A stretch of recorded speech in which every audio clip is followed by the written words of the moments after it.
and welcome to Food 101. Food, people. Let's talk about food. And today I have my special guest. They are the founders behind the Digital Dojo, no other than Miss Colleen and Mr. Dana. Hello. How are you doing, Daniel? I'm fabulous. And thank you so much for being part on Food 101 once again. Thank you for being there for me. Oh, Oh, thank you for yeah, having us and being there for us. You're just such a Yeah. great part of our week. Yes, indeed. And after this, what will be the next podcast that you will be my guest? Whatever you like. Whatever you like us on. We're just happy to talk to you. It's always Definitely. exciting and fun. So anywhere you ask us to show up, we will show up. Yes, so before we go on to our favorite or your favorite food, let's talk about your digital dojo. Tell us about it. Yeah, we started the Digital Dojo individually a while ago, and we've expanded into online offerings. And it's really quite exciting for us because we get to help people with the trauma, we get to help people reset old patterns, and everything that we do, people can do from home. So it's one of those wonderful places that I wish I had when I started to work on my own stuff. And so we wanted to create something for everybody else, no matter how big or small they thought their problems are, they've got someplace they can go and work on them. Awesome. Mr. Dana, what is your other version of Digital Dojo? Well, the Digital Dojo is the result of our deep passion for personal development and seeing people be better and better, being the best version of themselves, and a combined love and passion for martial arts that was so deep and so strong in my life. And I shared it with Colleen after we met, that we wanted everyone to feel the benefit of training in the martial arts and of being in the dojo without having to actually step into the dojo and get onto the mat. So all of the lessons and wonderful wisdom and sharing and opportunities to better ourselves that we experience at the dojo in the physical sense on a daily basis, we wanted to share with the world and as many people as possible using this wonderful technology called the online platform. And we wanted to create a resource where people could 24 hours a day, 7 days a week, anytime they felt inspired, reach to a place where they could find information and resource to help them be the most excellent version of themselves possible.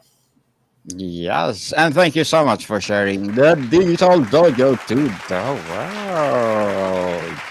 Hoping for more and more empowering innovation to come. So Right. today, let's talk about your favorite food that, well, for sure you do it every day. Yeah, so which one of us should go first? Yeah, Miss Colleen, let's do first your favorite. I think I'm going to have to stick with herbs in general, and then I can talk about pesto in particular as one of the best parts of it. But when you have fresh herbs, you can do anything in the world. If you want to have, I mean, a lot of times when people describe their favorite restaurant, they'll say, "Oh, it tasted so fresh." Yeah. And what you've got with herbs, I will have a bit of a nerd moment here, Daniel, if you don't mind, is you basically have a medicine cabinet in your pocket, but you're trusting your tongue to lead you to the right medicine. Because That's cool. Inevitably, people will love the smell and taste of the herbs that do the most for them. So people who love rosemary, for instance, rosemary has been shown to help boost memory. And kids who they put rosemary oil in the room when they're studying, when they're taking a test, they score 5 to 7% higher on their tests. And right, and pesto, which is just one of my pesto should be on everything in the world, is basil or basil, depending on where you come from. And the beauty of that is it stimulates the entire endocannabinoid system. So again, thank you for my nerd moment, which means that not only is it anti-inflammatory, not only is it antioxidant, not only does it taste delicious, but it also actually helps cut down on pain signals. Interesting, Miss Colleen, for sharing those info. And I hope what people are watching or listening right now will use fresh herbs for sure. Mm. Absolutely. And beyond the obvious evidence of potency, how does using a fresh herb fundamentally change a dish compared to a dried counterpart? Oh, see, spoken like a That's, yeah, culinary expert. that is a great question. Um, for my foodie brain, I will say you have more of those essential oils. So you're going to be getting more of the flavor, but also the essential oils are going to be stimulating the whole olfactory system. So Mm. your brain's going to get stimulated in an entirely different way. And those oils actually do different things than the dried counterparts. So from a taste point of view, there's just nothing like fresh herbs. It wakes things up in a way that nothing else does.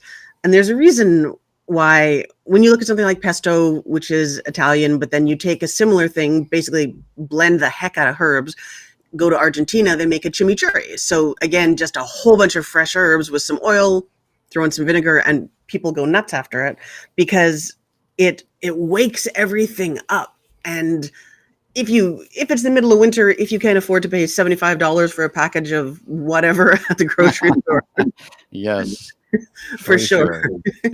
then use the dried herbs, use what you have, and it's amazing technology. But in the summer, and if you can Mhm. grow something even in your windowsill, mm, all Go the for difference it. in the world. Yeah, Yes, it's priceless. yeah. Mhm. So, Mr. Dana, let's talk about your favorite food. What is it?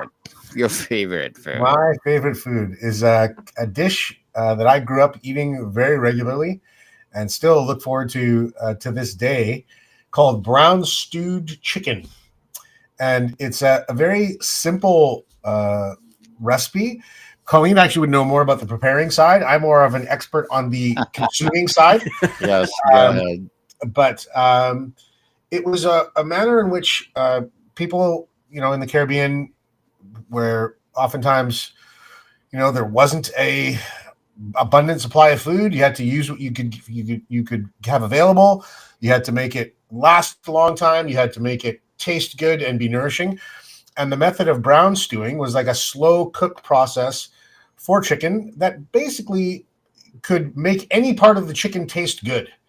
So, and it was typically served over rice and beans, which is a staple of nourishment in many, many cultures.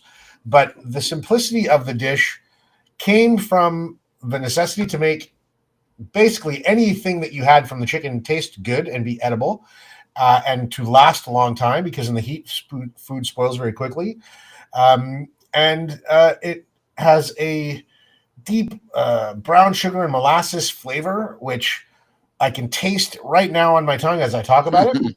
And Me it was too. yeah, it was a very simple, easy to prepare meal that could feed an entire family, because you would have your chicken as the main protein, your rice and beans to round out the meal, and then you would throw in maybe some okra and some carrots. Basically, whatever vegetables you had would take on the flavor of the stewing juices in the chicken, because it simmers over in a pot for many, many hours. And it's such a wonderful sense memory for me to reach back to, because even though it was actually a very cheap meal to make, I always felt like I was eating like a king when I was a kid, because it was so delicious and so Yes.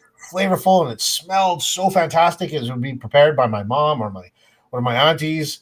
And it just not only nourishes my palate when I eat it to this day. Colleen has learned to make it really, really well.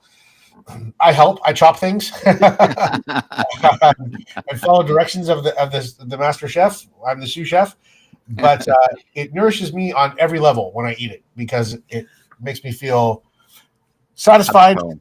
At home. nourished, Yeah, yes, and then connected to my roots and my family, and very, very well taken care of. That's why it's at the top of my definitely. list. Yes, And definitely. I have something to add to that Sure. as well, which is part of the. I mean, it's a terrible name, right? Brown stew. It just does Yes, not sound brown appealing. stew.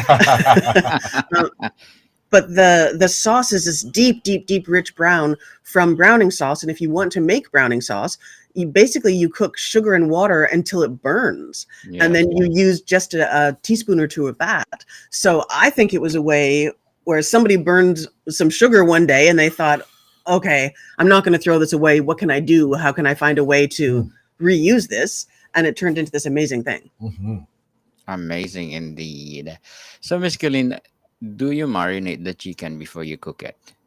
You don't have to with the brown stew chicken. That's part of Ah, the beauty of it.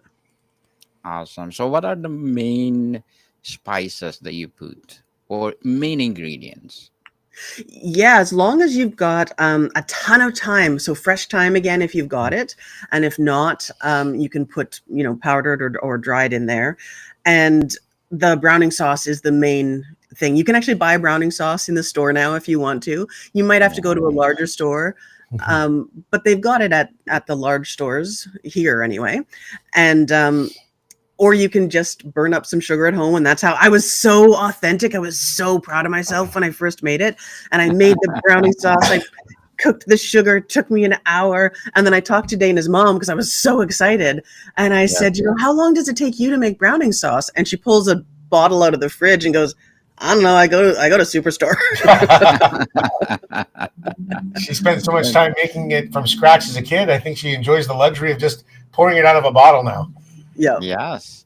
At least you enjoy the first time. Mhm. They said the first time you do the any kind of recipe, for sure you will mess up. But for the second time, third time, for sure, better than the first time. Yes. Yes. And what is the best combination for this as a Oh, side? for the brown stew chicken? Yes. I mean, rice and beans. Mhm. Oh yes. Yeah. When you're coming back to rice and beans, it's that classic protein. That's why people all over the world go back to it, because you can actually get a complete protein when you combine rice and beans, which is mind blowing to me. Mhm. When you've got people who maybe don't have as much money for meat, and they can still actually do well and have all the amino acids, and it's just satisfying in a way that nothing else is. Definitely. Mr. Dana, what is the Yes. most common mistake people make when attempting brunch to chicken at home for That the one I first time? yes, that one is if you're making the sauce, the brown sauce from scratch, you actually can burn the brown sugar, and you can tell me if I'm correct, but you can burn the brown sugar where it's not redeemable anymore. I've actually done that in my attempts to help out and make a brown stew chicken, where because there's a very sweet spot where when it gets But I'm bummed. yeah when it gets burnt, where it gets really caramely and Yeah. smells really wonderful, and then just a shade beyond that, it's burnt black, and you have to scrape it out of the pot. So that's one of the most common mistakes that people make, is that they over burn they cook the sugar and burn, and to the point where it's burnt and not usable or salvageable anymore. It's just a hard plaque burnt crust on the bottom of your pot. Yeah. Which I know from direct experience. Interesting, interesting. So, Mr. Dana, I learned that this dish is a Sunday dinner staple across many islands in Caribbean. What Yes. role does a meal like brunch to chicken play in bringing families and communities together? Oh, that's wonderful, Dale, and such a lovely question that touches my heart, because that's so much of what that particular dish is associated with. Yeah. Usually, a brown stew chicken, because it takes a fairly long time. If you're doing it from scratch, like it takes 6 or 7 hours, basically, right? By the time you've simmered it and boiled down the brown sugar to get the sauce, which is the base for the dish. But it also goes a very long way. You can make a really big pot of brown stew chicken and feed a lot of people, because you actually don't need that much chicken for it to be satisfying. So it brings us back to the idea of, community through sharing, right? So if somebody has a little bit of something, we try to make a dish that stretches it as far as it can go. And that's why when it gets combined with the rice and peas, rice and beans, to add another complete protein, and the flavor of the sauce, which absorbs the flavor of the chicken, you don't actually have to have a whole lot of chicken to feed a whole bunch of people in a satisfying way. And it's a staple because of that you can serve it to a lot of people, family and friends. People can come back for seconds or thirds, and you don't feel like you're going to run out of something that tastes good and is very nourishing for everyone. It's like stone soup. Do you know that story, Daniel? Stone soup? Yes. Yeah, it has that feel to it, which is you can throw in a little bit of this and a little bit of that. Yes. So, Miss Colleen and Mr. Dana, if you compare brown stewed chicken and the fresh herbs to digital dojo, what you can compare? What you can compare? That's awesome, Daniel. Love that question. That's a great question. I'm going to say it's all about bringing authenticity to life. True. Because when you think of fresh herbs, and I love to cook. I absolutely love to cook. So if I'm making a Vietnamese bun, you're going to have a ton of fresh basil. Again, you're going to have a ton of fresh mint. There are certain, lemongrass. There are certain flavors you just have to include. If you're doing a chimichurri, you're going to have to add other certain flavors to make it more South American. And it brings that vibrancy. It brings what's important to the forefront. And I think that's a lot of what we really want to do with people when they come to any of our classes, anything that we're holding for the public, is we want to bring people back to life again, because we can get so worn down by doing the same old. And what we all need is just a little something to wake our brain up and wake our soul up again. Mr. Dana? Good answer. Thank you. Good answer. Yeah, Yes. really awesome answer. I think of it from the standpoint of myself as a child. Whenever I smelled brown stew chicken in the big crock pot that was on the big heavy pot that was on the stove to make it, or I saw that pot coming out, I think about how great I used to feel, because it always felt special, and it always felt that it was special because it took so much time to prepare, right? It was a commitment. People had to really put their energy and attention into preparing it properly, because even though it's a fairly simple dish, you have to watch the sugar, and if you're not paying attention, it burns and it's not usable. And then you could chop up fresh vegetables and herbs almost to flavor, and with whatever you had available, you could make the dish taste really, really delicious. And if you ate a lot or a little, you felt like you ate a complete meal and you felt very nourished. So I think of the digital dojo in that sense, that I hope people realize and feel touched by and special because of the love and care and the time and the focus that we put into, and anybody that we bring on as a guest into the digital dojo world. These are people that do what they care about. They're people that do what they deeply love, and we certainly appreciate those people, and we try to put our best effort into everything that we offer. And whether you take a lot of it, a whole course, or you take a little snippet in a short video to get some information to help you feel nourished in life, that's what we always want people to walk away with, that the taste, the experience was something that, whether they had a little or a lot, was very nourishing for them. So that's why I think that those two worlds kind of come together, because I want people to think of the digital dojo and feel loved in the same way that I've smelled the herbs and the vegetables and the chicken and the brown stew sauce for that dish that made me feel like, oh, this is special, and somebody really cares about feeding me today. Definitely. Truly empowering answer. And thank you so much for sharing your digital dojo to the world. So, if you will make a fusion of brown stewed chicken, let's say Caribbean and Canadian fusion, what would it be? Oh, love it. That's good. Do you have an answer? I have too many. My brain's going in so many directions. You just described my life experience, Daniel. That's what my life. Growing up, I'm Canadian born, and I was born in this country. But every time I went out into the world, I felt like I was in Canada. But then when I stepped back into my house growing up, I felt like I was in the Caribbean. So that blending is a very natural dynamic for me. That's true. Certainly. That's true. But you were going to say, Paul. I think it would have to be. Well, I can do the most obvious answer, which is swap out the brown sugar for brown maple syrup. Yes. Oh man, that would be good. Yes. Fusion, indeed. Oh my gosh, yeah. You'd have For to like sure. maple syrup, but Yes. and then For the sure. other thing is the side. So oftentimes something like cuckoo, which you'd have to describe, or callaloo. Callaloo's the one that I really like with okra. Usually you're doing really traditional Caribbean foods like that, whereas you could definitely do a much more Canadian version of see, now I'm thinking maple syrup and like pine oil. You could do something with a beautiful pine needle salad. Ooh, Yes. that sounds really good. That will be delicious, Miss Colleen. Maple syrup, indeed. Truly, truly Canadian. And before we wrap up our discussion for today, I'm inviting you to please do listen to my other podcast, people, my other podcast, because my abstract essay is already in fifth season. Abstract poetry in second season, and my book 101 review in fifth season too. Comedy 101 in second season, and my food 101 in fifth season as well.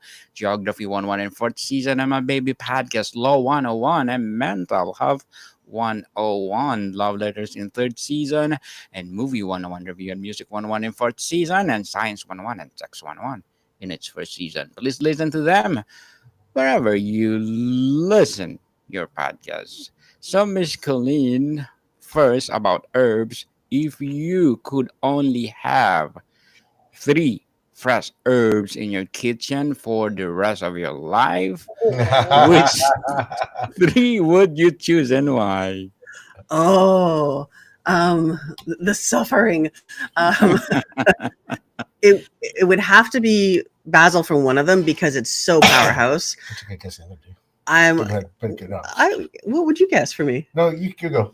I'll tell you after. I'm gonna say fresh parsley because it is very Oh, underrated. Yes. Yeah, very nice. And it does so many wonderful things for the body as well, and it just brightens anything up. Nice one. And That one. oh gosh, I would say thyme because again, it's ubiquitous. It shows up in so many things. That's what I got. What was your third one for? Rosemary. Oh, Yes. can't go wrong with rosemary. Definitely, me too.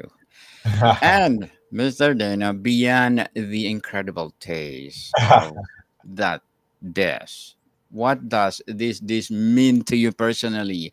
Does it evoke specific memory or feeling of home?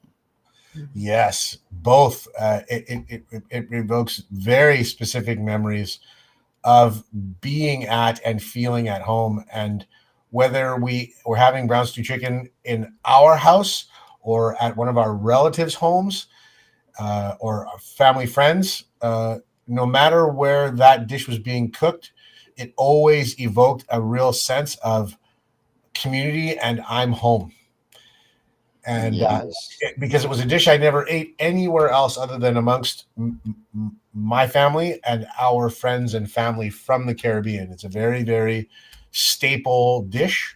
So every time I eat it, from the first time as far back as I can remember as a kid, it made me feel very connected to the Caribbean and to the way of life that was a big part of how much of a difference I felt growing up between being born in Canada, but having the Caribbean home in my heart.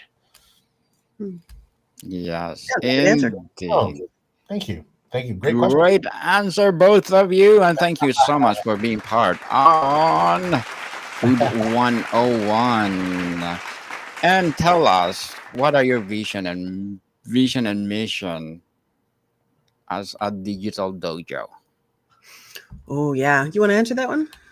I think, very simply put, I want to feed everybody that wants to reach for it some of the good old, for the soul, brown stew chicken of the digital dojo that we have to offer. I want them to come and be nourished and to have a little or a lot, as much as they want, as little as they want, but know that warmth and invitation is always there, and that they can reach for that nourishment anytime they feel the need for it. Nice. Yes, indeed. And people, let's support Ms. Colleen and Mr. Dana for their digital dojo, because if you support them, for sure more and more empowering advocacy to come. So please do invite our listeners and viewers to support your Absolutely. digital dojo. Yes, if you'd like to come and check us out, we're at thedigitaldojo.net, and we've got a YouTube channel and all sorts of things you can go to from there. But thedigitaldojo.net is the best place. Yes, indeed. So, thank you so much for being part on Food 101. Yeah, thank Thank you. you, Daniel. It's More to always come, so people. fun. Yes, more to come, people. See you soon.